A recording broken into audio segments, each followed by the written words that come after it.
বেশ কিছুদিন চাকরি করার পরে হঠাৎ করে বস ডেকে বলল, তরু তোমার ইনক্রিমেন্টের সময় হয়ে গেছে, তুমি ইনক্রিমেন্ট পাবা নেক্সট মান্থে। আমি তো খুশি, বন্ধু বান্ধব সবাই ট্রিট দিলাম, বাসায় গেলাম, বুয়া আনন্দিত। আমি যা, তোর বেতন 1000 বাড়ায় দিলাম। বুয়ার বেতন 1000 বাড়ায় দিছি। পরে দেখি আমার ইনক্রিমেন্ট হচ্ছে 750 টাকা।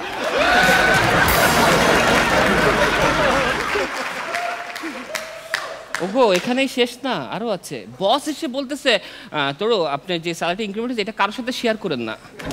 আমি যে অ্যামাউন্ট দিচ্ছেন আমি তো আমার লোকে শেয়ার করতে পারতেছি না।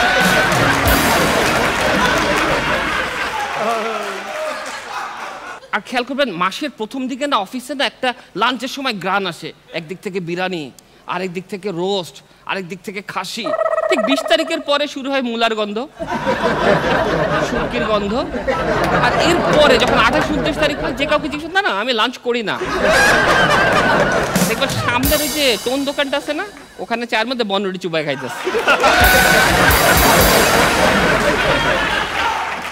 এরপরে আরেকটা ডিপার্টমেন্ট আছে, অ্যাডমিন।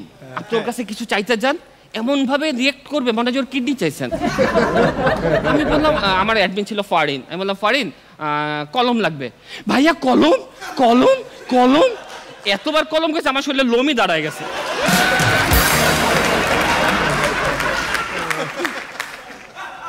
ওয়াশরুমে গেলাম, দেখি যে টিস্যু নাই।